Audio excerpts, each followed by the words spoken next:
Dear student, প্রতিদিনের মতো আবারও ফিরে আসলাম আরেকটি টপিক নিয়ে। আমাদের এই হ্যারিডাস্ট পাওয়ার ইউটিউব চ্যানেলের এলোমেলো ইংলিশ গ্রামার লার্নিংয়ের পক্ষ থেকে আপনাদের সবাইকে স্বাগতম। আজ আমি আপনাদের সাথে যে বিষয়টি নিয়ে আলোচনা করব সেটা হচ্ছে যে আমরা অনেক সময় দেখি একটা সেন্টেন্সের মধ্যে একটা সাবজেক্ট আছে, সাবজেক্টের পর একটা ভার্ব আছে, ভার্বের শেষে এস বা ইএস থাকে অথবা ইডি থাকে।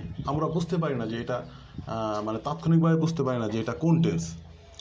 তো এটা যদি আপনি বুঝতে চান তাহলে আজকের এই টিউটোরিয়ালটি আপনার জন্য। তো লক্ষ্য করুন, এখানে আমি উল্লেখ করেছি যদি কোনো সেন্টেন্সের মধ্যে ভার্বের শেষে এস বা ইএস থাকে তাহলে সেই সেন্টেন্সটা হবে প্রেজেন্ট ইনডিফিনিট টেন্স।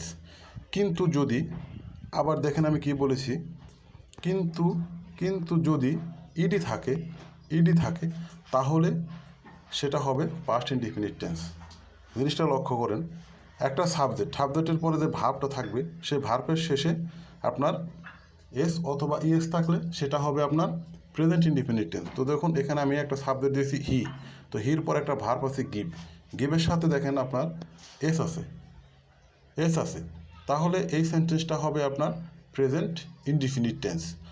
আর পরের যে সেন্টেন্সটা আপনারা লক্ষ্য করুন, পরের সেন্টেন্সটা আমি একটা ভাব দিয়েছি হির পর আছে প্লের সাথে আপনার যোগ আছে ইডি, তাহলে এই সেন্টেন্সটা হবে আপনার পাস্ট ইনডিফিনিট টেন্স। যদিও আমরা পাস্ট ইনডিফিনিট টেন্সে এখনও যাইনি, যেহেতু এস বা ইএসের একটা বিষয়ে আমরা টিউটোরিয়াল বানিয়েছি, তো সেখানে আমরা এই ইডি কথাটা যুক্ত করে দিয়েছি। তো বন্ধুরা, আশা করি আপনারা এখান থেকে উপকৃত হবেন। যদি উপকৃত হন অবশ্যই লাইক, কমেন্ট, সাবস্ক্রাইব করে আমাদের চ্যানেলের পাশে থাকবেন। এবং যদি আপনাদের কোনো অভিমত থাকে বা মতামত থাকে বা আরও কিছু বিষয় যদি আপনারা জানতে চান তাহলে অবশ্যই কমেন্ট বক্সে কমেন্ট করবেন এবং আমি চেষ্টা করব আপনাদের প্রশ্নের উত্তর দেওয়ার জন্য। তো সবাইকে ধন্যবাদ, সবাই ভালো